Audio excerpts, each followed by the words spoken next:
They can't afford to get a good job or own a house. 8 million Venezuelans voting for this assembly, saying it's actually less than 3. It is. And people are going to start rioting in the streets. Was reported to have asked Putin for military support that would help him stay in power. We will make America safe again. And yes, together, we will make America great again. And they ignore him. And 8 more years goes by till Bernie himself finally admits to his sons, hey, I've been running a Ponzi scheme.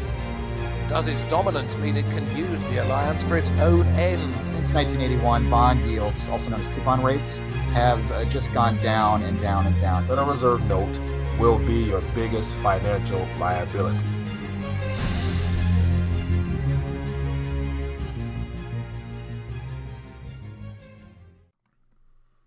RTD Live Talk. The first day of the year 2019, we're live. My name is Mike, the host of RTD, Detroit's #1 late night YouTube talk show. New year, new message, new look. What's up, people? Glad that you can join me this evening. And we are officially in 2019, and I'm excited for what lies ahead. Got a lot of things planned. As you see, got something going on different here today. Want to get your thoughts on the look as well as just the overall vibe and the energy that I'm planning on bringing to the channel now. And so with that being the case, welcome to RTD Live Talk. For those that may be new, my name is Mike, coming to you straight out of Detroit. As always, the number above my head, 1-833-LIVE-RTD. It's a number designed for you to get connected with me and to share what's happening on your mind. And then more importantly, over here, we have the chat where we have some of the most intelligent, smartest, brightest individuals in the alternative media space chiming in. So Happy New Year, everybody. Welcome to RTD Live Talk. And automatically I see something I don't like, so give me 1 second. There we go. Had to correct a little error right there in my background. But welcome. As always, let me find out who's joining us. And more importantly, give me a call tonight. Let me know what's going on in your mind. As you can see from the title, I have a story that I want to start off with this new year because I think it's going to be very telling of where everything heads in the future. And so go from there. Let me see. We got Spirit joining us. We got Craig. How you guys doing? Kenneth, Bryant, Braxton, Scott, Student for Life, Hernan. Welcome, welcome, welcome. Got a question off bat from Philman. It says, question, why won't there be a reset in 2019? You stated there are phases, and the first phase is concern. What are the other phases? All right, Philman, good point there. And so what I want to do, let me see. I have everything written down. So what I'm going to do actually, because this year, as you got, and I'll get into that, Phil, I'm not trying to avoid your question, but this year is more of a solution year. Like, I believe that this year we're going to see even more turbulence in the global economy.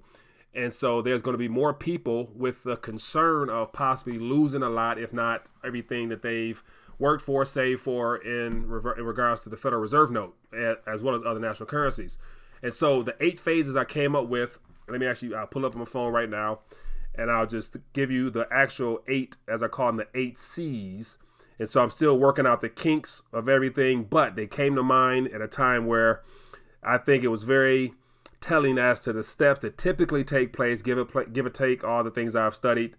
Let me see here. All right. Nope, wrong place. Okay, so let me see here. So I got to update it, but the first one is concern, calamity, collusion, coercion, conversion, and then there's 1 or 2 more that I got it somewhere else. But those are the C's that typically take place in reference to there being a concern, like there is now, especially over the fact that 2018, as I saw a lot of alternative media people mentioning that that 2018 was the worst year for equities since a long time ago. And so that's just the beginning for what's coming, in my opinion. So that's the concern factor.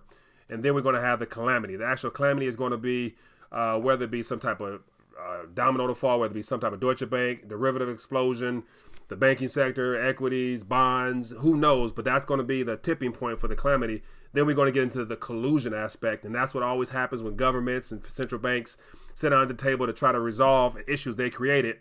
And that's where it always end up hurting those that are forced to participate in that. And then everything goes from there. So that's a little bit of it there, but I'm going to give it more detail in the days ahead. And so what else we got going on here? It says gearing up for a greater purpose with Mike Braxton. Good point, man. Like today, the subject matter on my part had a lot to do with just purpose in general. Like, you know, how everyone always have those New Year resolutions and goals and things of that nature they want to work on. Let me clean this up a little bit. Everyone has those New Year resolutions, goals. You know, I stayed away from that this year. You know, not that I ever really had one anyway. The goal is always just to get better as a person, and more importantly, spiritually, just stay anchored in as times become more uncertain. But one thing I'm really going to do, as I ended off the last year with the last video, was the solution aspect. Like, based upon a caller that called in last time we was live and just mentioned about how can he get people to wake up. You know, he said his family think he's crazy and all that good stuff like that. And so now we got to get down to the nitty gritty of reaching out to more people who are truly uninformed and just basically find new ways to reach more people to grow this community. So that's what I'm going to really be focusing on this year. And so basically, I got a feeling in my spirit, I just need to hit the streets, man. I need to get especially into the city of Detroit. That's because that's my hometown. That's where I'm located from. That's where I'm born at. And so I really got to get in the streets and really look to actually get stuff in people's hands. Whether or not they want to listen or not, it doesn't matter to me. It's just a matter of me being obedient to what I feel in my spirit as far as getting out on the streets and trying to help more people. So with that being the case, what's going on, people? So I want to actually get to that first article. I hope everyone had a great introduction to a new year. Still love to find out more about what you guys have planned for this year. And more importantly, there's no community without participants. And so if you guys are here joining us, definitely you're a part of this community. And if you have ways and ideas in which you can reach people in your area or just get them plugged in with RTD, that'll be great. So let me know what's going on there. And then we have a call here. So let's get right to the phone lines and find out what's going on. And then we have a call. Hello, caller. What's your name? Where you calling from? Get right to the phone lines. And my name is Ishmael Sheldon. Hold on just a second, man. I got to turn my YouTube off. Yeah, appreciate that. My name is Ishmael Sheldon from Indianapolis. I called you up your last show. My name is Ishmael Sheldon. Hold on just a second, man. I got to turn my YouTube off. Yeah, 1 second. There we go. My bad. I was on my part. All right. I'm sorry. Ishmael, where are you from again? My name is Ishmael from Indianapolis, Indiana. My name is Ishmael. Ishmael. My man, I got you. Appreciate you calling. What's on your mind this evening? What's going on, Mike? I seen you had a couple things to discuss today. So I wanted to discuss some things like you want to talk about like this, people to be financially informed. You know what I mean? I heard some callers the last show after, I got done and how some of their people they think that you're crazy when you start talking this financial stuff. It's because they don't get it, and people are talking about shocking people, but really they just want to see if it works. Yeah. You know what I'm saying? Now, if they see that you doing your thing, man, they're gonna hop on it, bro. You know what I mean? Yeah. Now, when you say doing your thing, what exactly are you referring to as far as using your example to bring other people into the fold as far as informing them? What do you refer to by your thing? Exactly. If they see that you're financially stable, if they see that you're financially stable and that financial part of your life becomes less of a problem, they're gonna want that lifestyle too. Yeah. You know what I mean? But because they don't understand how money works. They don't think that it can work like with my parents, man. I mean, I talk to them about it all the time. Yeah. But I'm gonna be honest, my mom and dad, they're just like, hey, I don't think that it's not for me. Really, they just don't really understand it. They never seen nobody do it though. Yeah. My parents are close to 60. Yeah. So they just need to see somebody do it, and that'll be the shock right there. Yeah. Once they see somebody that they know do it, they'll know it works instead of outside sources. Right. But that's the reason why, if you don't got anybody to really talk to, that's why outlets like Mike's show and other shows on YouTube, just go to those shows and that'll be your connection to financial literacy or the financial conversation that you want. Because I'm gonna be honest, I can't talk to nobody really about this stuff neither. You know what I mean? But when I go to these YouTube channels like yours and other people, it puts some fat on my head. It makes me think about things and do research. Right. But I wanted to discuss, what do you think about Treasury protection? What do you think about Treasury inflation protection securities and certain bonds, man? Because I feel like, despite what I was saying the other day, like this, I don't think the collapse is gonna happen now. I think it might happen like 15, 20 years from now. But like, until then, like, it's still gonna go as usual. So I'm saying, like, what do you think about buying debt, like, from like, Okay, good point. Like, what do you think about buying debt, like bonds and things like that? All right. So just to give you my opinion off of just hearing your initial thoughts, if you're trading and speculating and you're well versed in being able to dip and dabble and speculate in those type of instruments, then if you're well versed, then you probably can do well in the meantime. But for the average person who may not know nothing about anything outside of just turning their finances over to strangers, that would not be a wise a wise option, in my opinion, just because you're buying debt. And so you're buying it with the idea that you're going to receive back your principal plus a little interest in the long run. And so unless you're dealing with big money, then you may not really make nothing worth taking the risk of losing it all for. So I personally, I don't dip and dabble in debt, because I'm in a whole rethinking of dollars to help people this year understand monetary literacy before they get to the financial literacy. So you got financial literacy is what to do with your funds after you earn it. So you get your paycheck. Now what do you do with it? That's one thing. But then monetary literacy before you even get paid lets you know what you're receiving from your employer, which is digital dollars of a fiat currency that is depreciating rapidly. And, in the long run, based upon what's happening around us in history, you don't want to be solely tied into someone else's liabilities, aka the Federal Reserve note. So monetary history comes before financial literacy, and that's the foundation to understanding your own personal finances, in my opinion. And so understanding what money is will help you with being able to handle and balance a checkbook at the end of the day. That's just my 2 cents.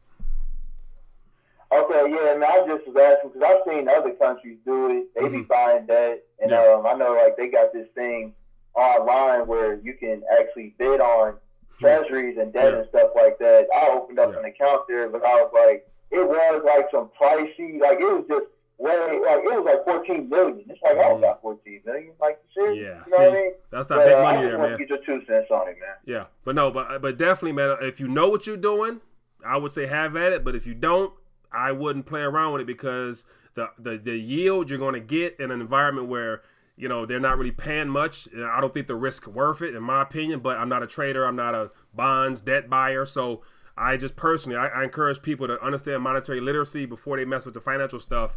And then, be willing to, if you're going to lose money, I'd rather lose it on my own than give it to somebody else to lose for me. So that's just me. But appreciate you, Ishmael, for calling, my friend. Thank you for your support, buddy.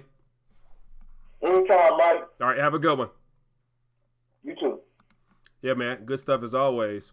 And so that goes back to my initial point of, getting more people involved. And so you automatically are told and you're automatically taught that you need financial literacy. And so, as I just mentioned, understanding finances is second tier to understanding monetary history, because it's one thing to know what to do with a dollar once you know you got to save some, spend some, invest some, all that stuff like that. But what is a dollar? What is your national currency? What's the history of it? Where is it going? And once people see that purchasing power chart from the Federal Reserve, you know that you operating on borrowed time, because it's just a matter of time in this next inflation before the yield curve sends our debt through the roof to where they're going to basically have to, look for inflation. And so that's when we're going to lose the remaining bit of purchasing power we have, and the dollar becomes somewhat worthless. So just my thoughts on that. But as always, appreciate the call. More importantly, let me know what's happening in the chat. Feel free to call in. And so he says, Tracy Stewart, hello, Mike. I'm here in Guangzhou, China. If I'm not pronouncing that correctly. Enjoying your channel. Keep up the great work. Happy New Year. Tracy, thanks for checking in with us from China.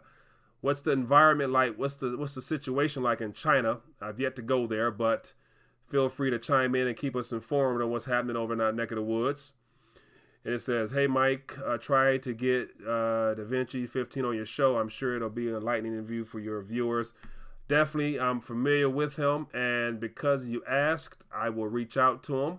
So this year, as I mentioned, trying to do more interviews. And basically, I'm hitting the streets of Detroit. I'm hitting the streets of Detroit with flyers, you name it, putting stuff in people's hands to get them informed.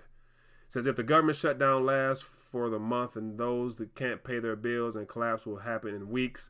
Spirit King, good point, man. And speaking of government shutdown, we're currently a week into it.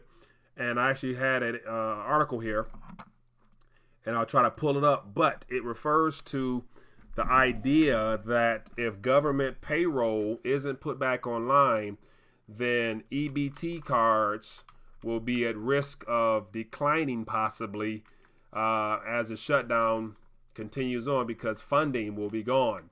So for those that imagine what it might look like if you can't get a hold of your government assistance and you base your entire lifestyle upon receiving aid.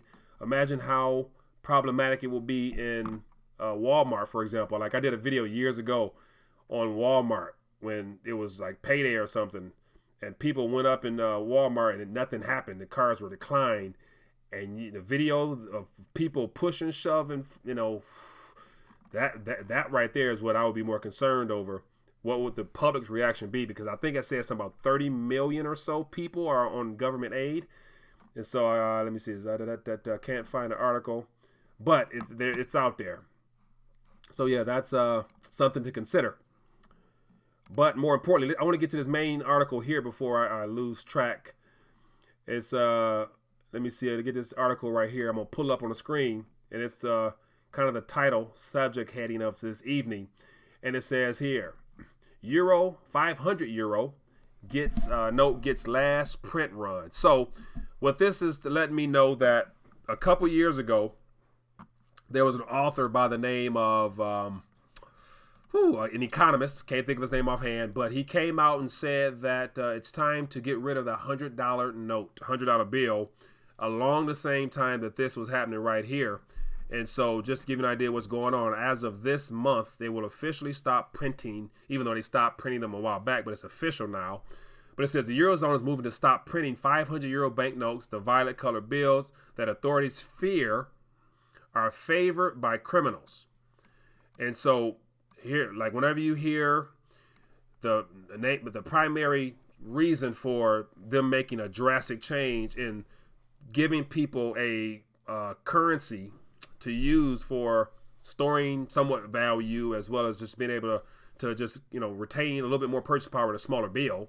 So it says the fear are favored by criminals. So once again, they're saying crime, drugs, tax evasion, all them stuff is people who use $500 notes. Right. So that's the same case for the $100 bill. It says with most of the 19 nations in the currency bloc to halt issuing them next month. It says as of January 27, 2019, 17 of the 19 national central banks in the euro area will no longer issue 500 euro banknotes. So once again, this is a part of that whole initiative to minimize the paper currencies in circulation by starting with the big one all the way down to the littlest one, because most people use debit cards. But I bet you a lot of people may not have known. It says the largest denomination banknote in single currency area is one of the world's most valuable bills, alongside the 1,000 Swiss franc.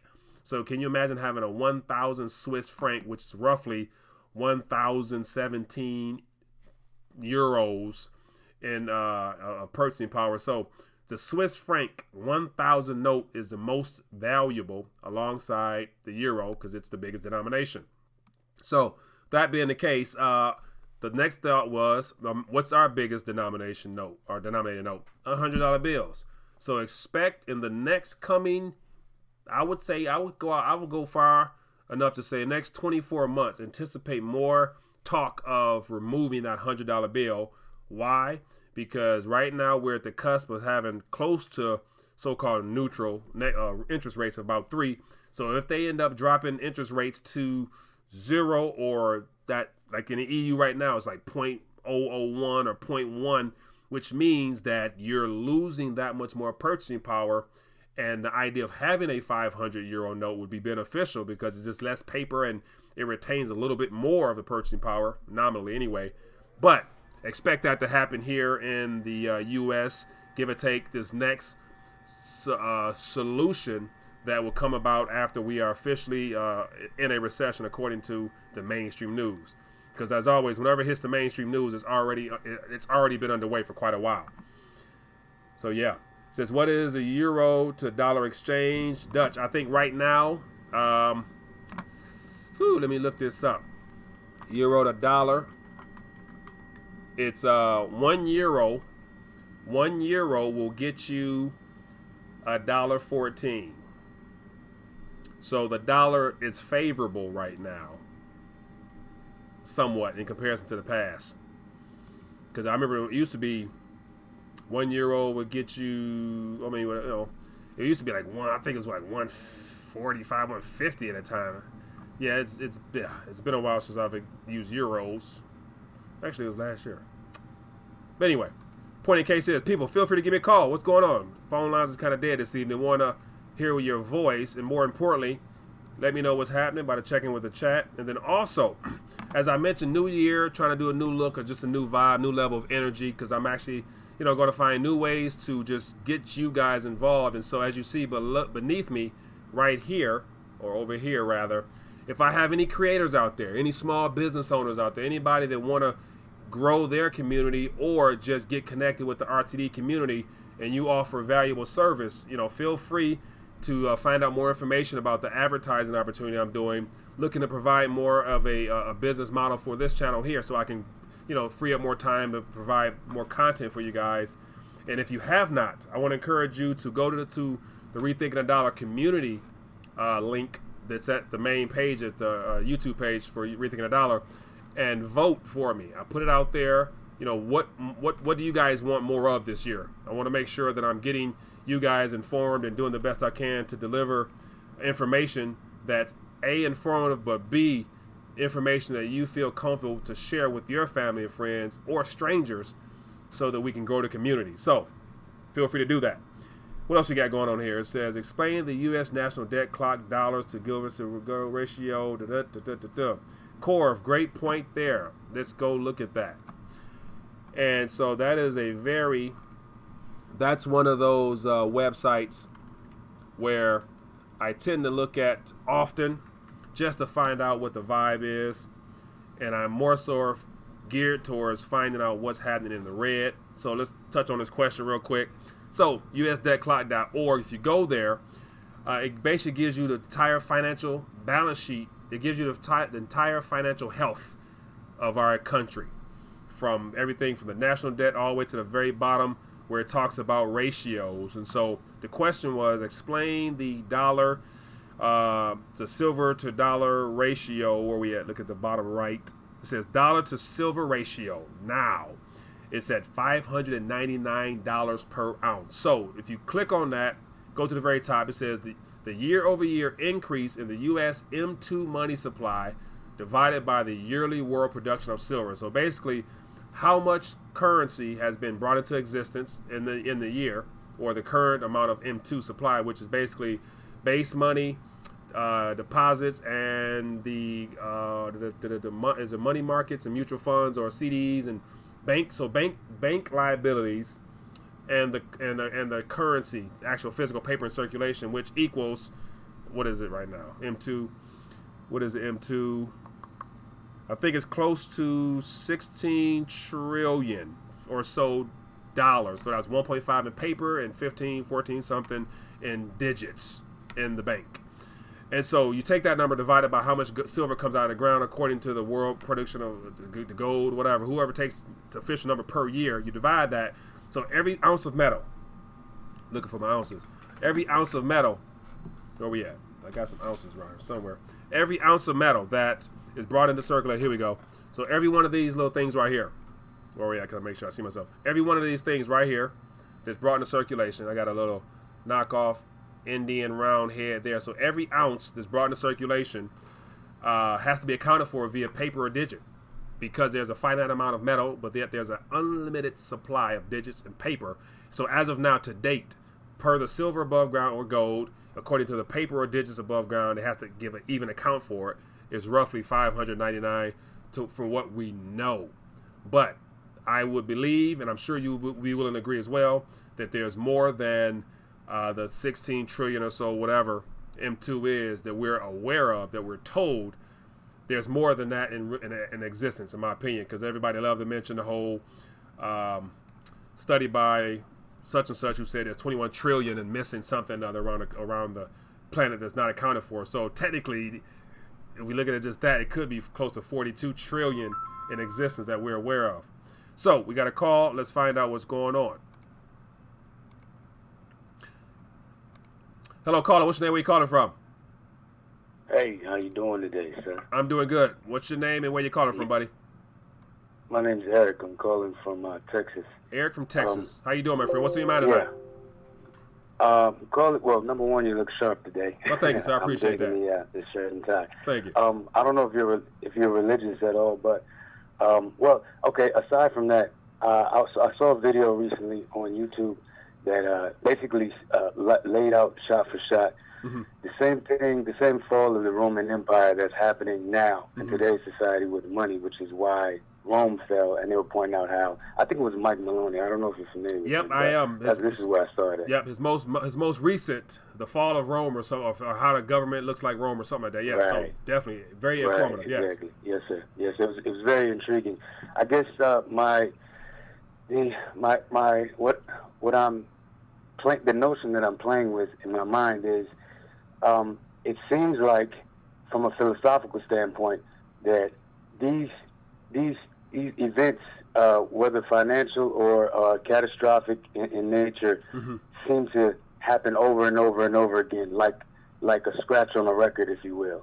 The song might change, but the scratch will run all the way through the record, and every time you get to that spot, you're always going to get that bump. You follow me? That skip in the record. I guess what I've been considering lately is, or trying to figure out, is if I'm positive that cryptocurrency is it. Like that's one of the last things that has yet to transition to the internet. It was money. Everything else is online now, so it's just a matter of time, in my opinion. But I say that to say, since it's changed in this way, and Rome before, and America now, and globally, period, money has been chopped up and printed, and for the first time, when we finally accept cryptocurrency and it's accepted, it's adopted by the mass populace, it'll be the first time that humanity has never had the ability to tamper with this money. So I guess my question to you is, what do you think will change, or how do you think it'll change the course of humanity, or us as a species, or the scratch in the record, if you will, if this is the first time that we will not be able to alter money?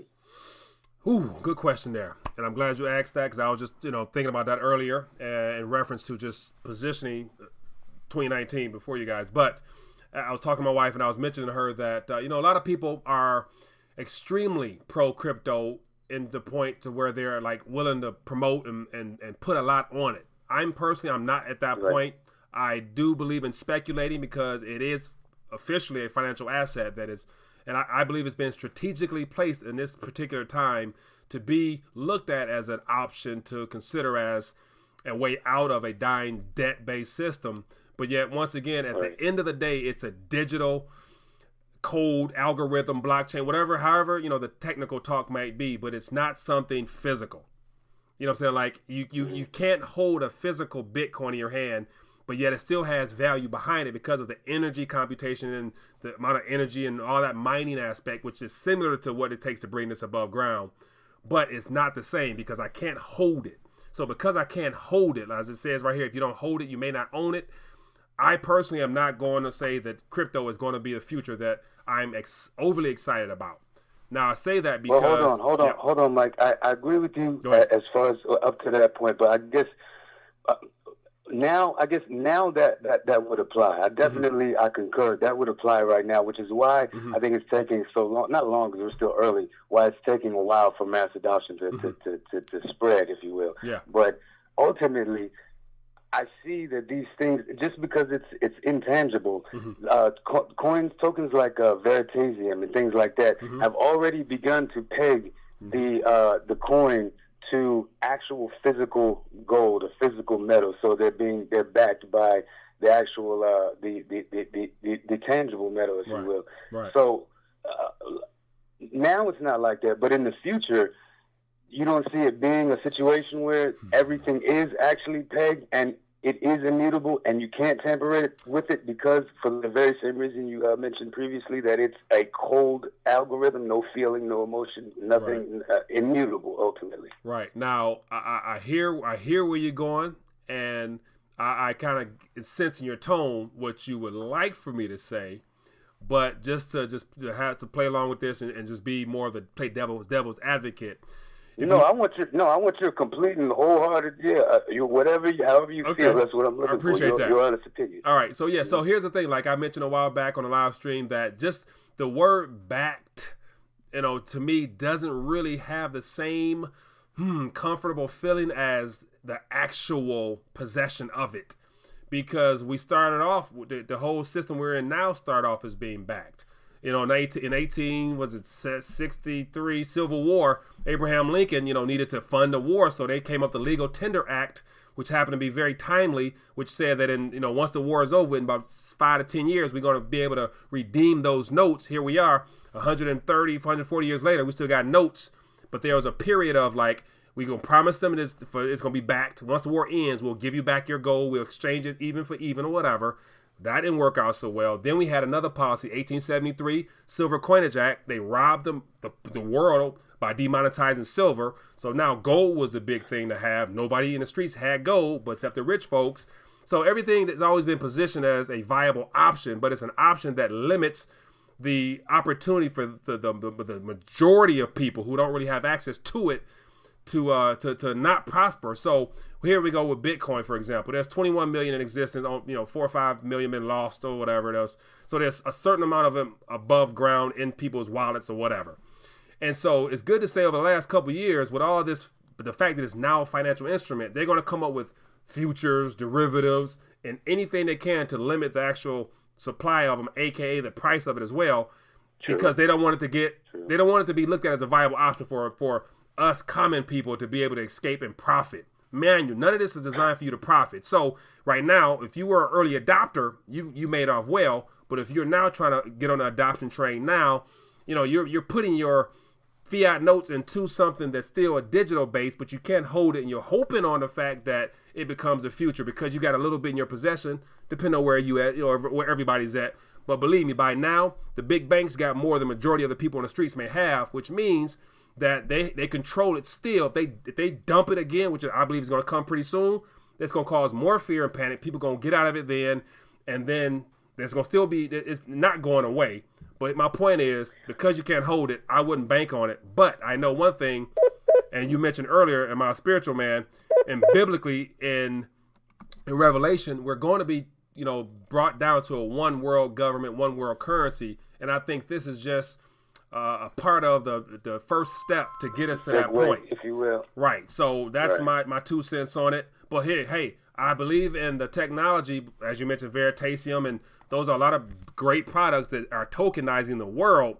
But I think in the long run, the system isn't designed for you to prosper, my friend. So I wouldn't bank on getting off like a fat cat, what I'm saying, at the end of the day, because because capital gains and taxation, whatever they're going to try to do on it, going to try to eat away at those gains. So just keep that in mind. So, but I want to get to the other call, but I appreciate your calling, my friend. Thanks for sharing those thoughts with me. Thank you, sir. My pleasure. Happy New Year. Happy holidays. Same to you, boss. Take care, sir. Yeah, thanks. All right. Yeah, man, that's some good stuff there. And as always, I'm not trying to be a buzzkill or downplay cryptos, because I personally, I'm a fan. There's a lot of projects I'm interested in, but I'm keeping it real in the fact that I'm not on the whole, I won't go out preaching. I just can't go out preaching, get into cryptos. I can't, but I can encourage people to get in what I do know and historically has been around long enough, regardless of the manipulation. I don't care. What I'm saying? Like we talked about, gold and silver and them trying to clone gold. I mean, until they can do it, this is still the best anchor for your long-term financial well-being. in my opinion. Hello, caller. What's your name? Where you calling from? Hello? Anybody there? Going once, going twice? Looks like I might have lost you. Feel free to call back in. We'll get you on here. But let me get into the chat a little bit. Looks like I've missed a couple things here. Got a couple of phone lines going off here. It says, crypto exists only in the Ethernet and can completely disappear in the event of a total loss of electricity. Yeah, that's one of the arguments against it. Yep, definitely. But yet, you better believe that they're going to be having some off-chain type of QR code. They're going to have some technology will adapt to the whole electricity aspect to where I don't see that being a problem much longer, because they're going to work around that. So I wouldn't bank on the idea of electricity or the grids going out, because yeah, this technology is a lot further along than we like to think or believe, because as I mentioned, I believe this was strategically placed in this time. Hello, caller. What's your name? Where you calling from? Yeah, this is Patrick from Tennessee. Patrick from Tennessee. How you doing, my friend? What's on your mind tonight? It's good to talk to you, Mike. I've been listening to you for a while. Mm-hmm. I just wanted to piggyback off the last caller. Mm-hmm. I think he sounded like he was a young man who was talking about cryptocurrencies, mm-hmm. and I concur with your sentiment about silver and gold and precious metals. Mm-hmm. And I think one of the main things, and I had a visit from my older brother, mm-hmm. and some of my nephews and nieces who were in college, mm-hmm. and we had a discussion about this subject. And my thing about cryptocurrencies, I know it is a speculative asset. I understand that it's very volatile and all this kind of thing. But I think one of the things about younger people that I noticed that they get excited about the volatility and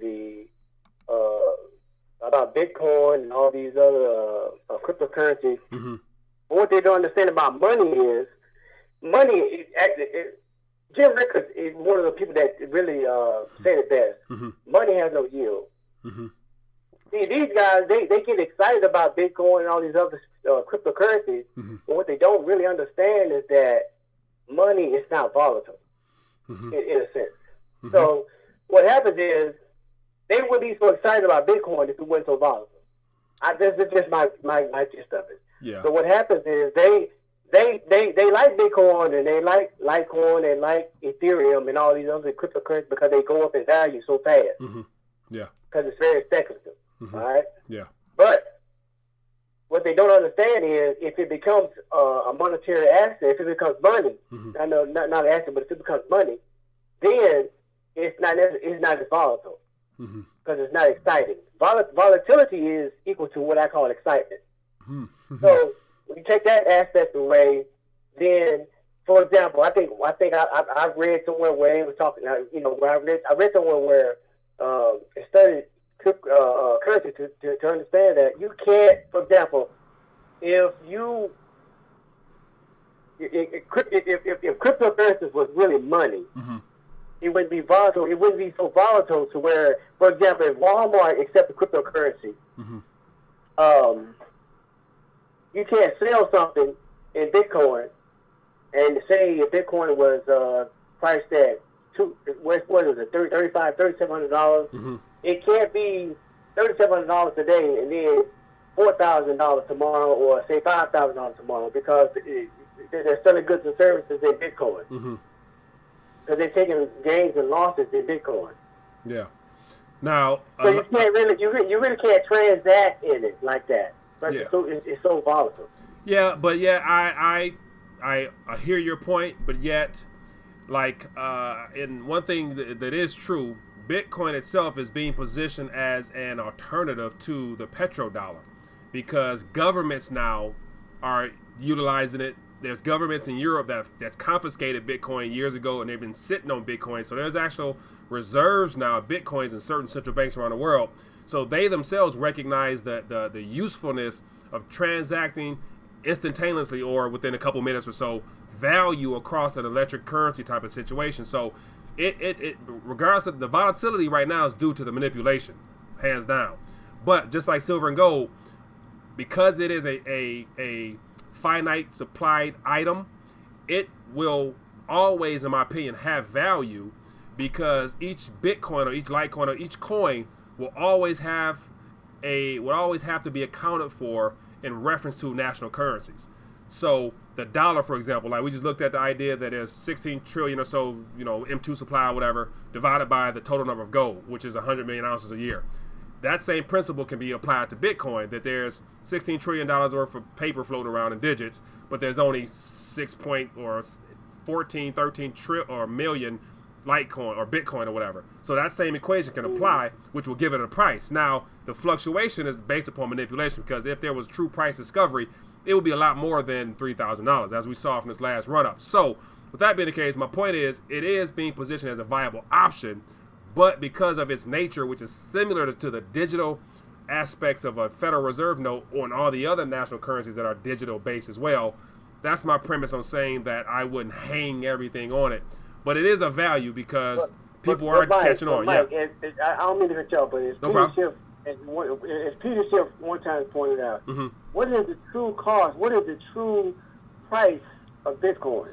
Okay, so from what I've gathered, without going technical, the electrical power from the wall socket and is needed to run all that mining equipment, the cost comes out to roughly, I heard, $1,100, $1,200 per coin, given amount of energy that's needed. So that energy can be used as saying that it's the same type of energy needed to get a pick and an axe and go to the mine and just hammer for some gold. And the ratio of you actually finding an ounce is that much harder with that same type of computing power and manpower, if you want to compare it in that sense. So that's what will be considered the value of it, the amount of electricity it needs to bring one into existence becomes harder throughout time, i.e. the idea of going into the ground looking for metals.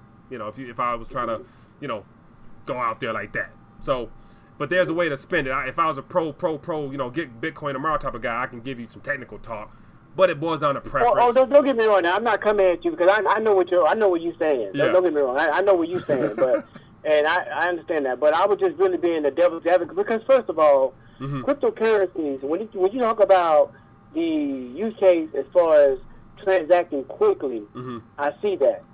But see, where the younger people, as I go back to my earlier point, my younger nephews and nieces, they were talking about cryptocurrencies. I understand the enthusiasm of young people and then how they gravitate towards cryptocurrencies. But I think where you and I and people older than us fall, you and I probably are old enough to understand.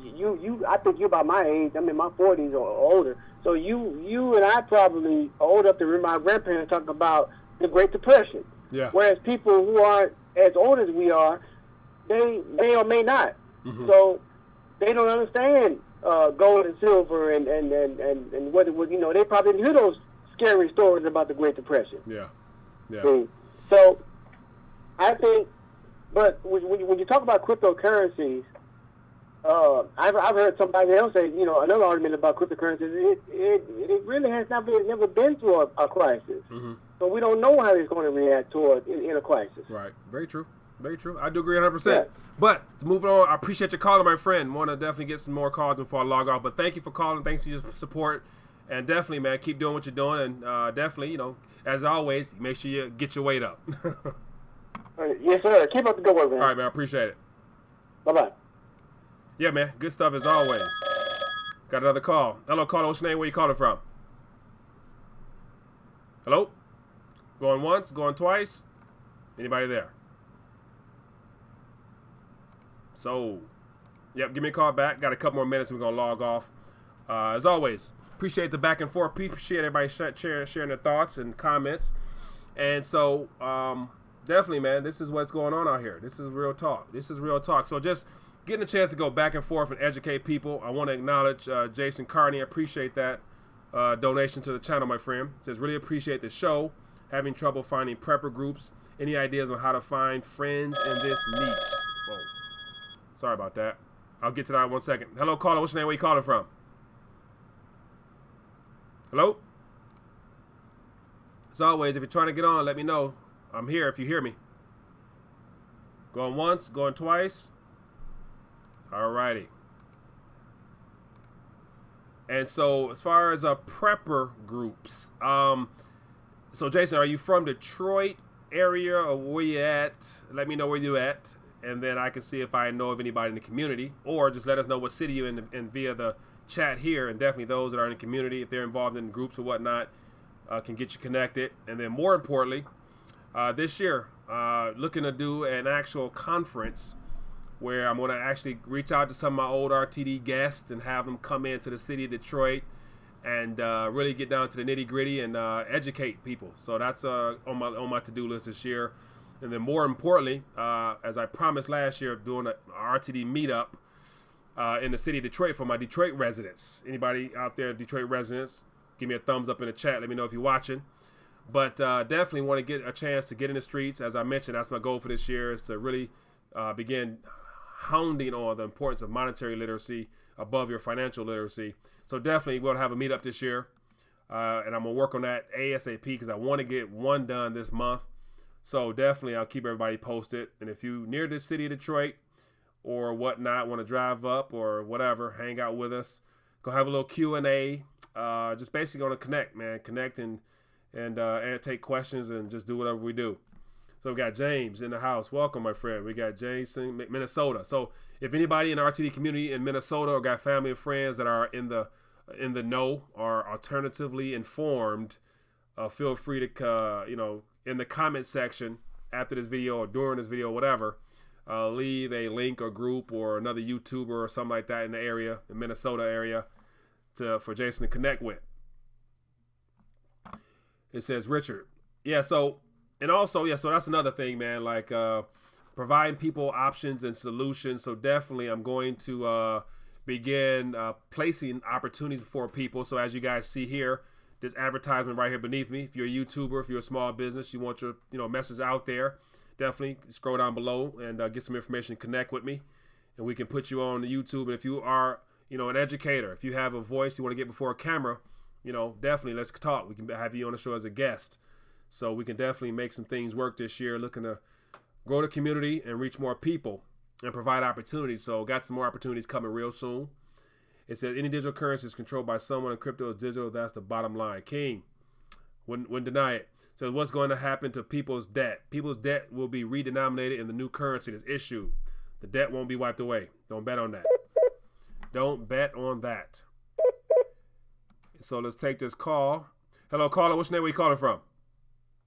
Hey, what's going on, Mike? It's Luke calling from Queens. Luke from Queens. How you doing, my friend? What's on your mind this evening?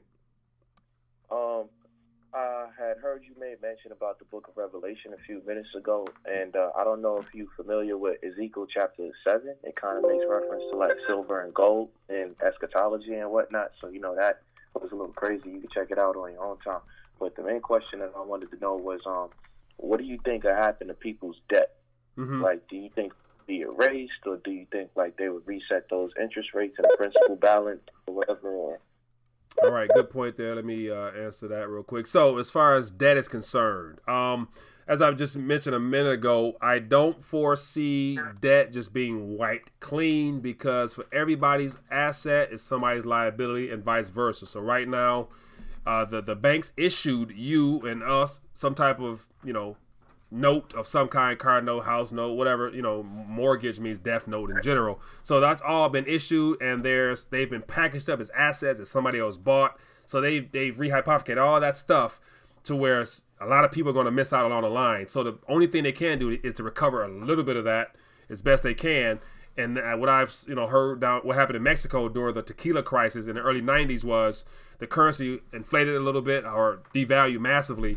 And all they did was issue a new currency and basically readjusted the debt owed in the old peso to the conversion rate of the new peso, which was somewhat of equivalent value. So people still, had to pay, or you lost your house. So you're going to lose it, or you're going to find out they're going to find a way to tax you on it. So I believe, even in a global reset, for a minute, there might be a small period of time where there's no system in play to collect. So therefore, all mortgages may be null and void for that moment, to where people might be just shacking in houses without an actual mortgage. But when things get put back online, they're gonna come knocking your door and say, if they can find your mortgage, that you owe us whatever they revalue your house at, in that new currency, and that could be an option. So that's my opinion. Hello? All right. Yeah. Okay. Yeah, thanks, man. No, it's no right or wrong, just my opinion. But yet, based upon other things happening around us, I anticipate a new currency and a new denomination of debt. That's just my thoughts. All right, I got you. Thanks. But appreciate the call, my friend. Thank you. All right, have a good one. Yeah, man. Real talk. Real talk. So that's it for this evening, people. Ezekiel 7:19 says, they will throw their silver into the streets, and their gold will be treated as a thing unclean. Their silver and gold will not be able to deliver them in the day of the Lord's wrath. It will not satisfy their hunger or fill their stomachs, for it has caused them to stumble into sin. Yeah, man. So I'm not sure if that's actual verse, but it's in reference to gold and silver. But yeah, that day, I'm assuming, is the day of tribulation. And so it will not be comfortable, and there will be no saving you. And if you're not in Christ, then it's a wrap. But anyway, people, it's been fun as always. Thanks for tuning in on this very first RTD Live Talk of 2019. Hope you guys enjoyed it. More importantly, let's connect some more. Don't be afraid to give this video a thumbs up to show your support, as well as help it be discovered on the YouTube algorithm and stuff. But more importantly, if you are interested, if you're a small business owner, if you have a message, you want to connect with me, you want to get on the channel, let me know. Information down below. If you want to add on here, let me know. Check out the resources. A lot of free material down below.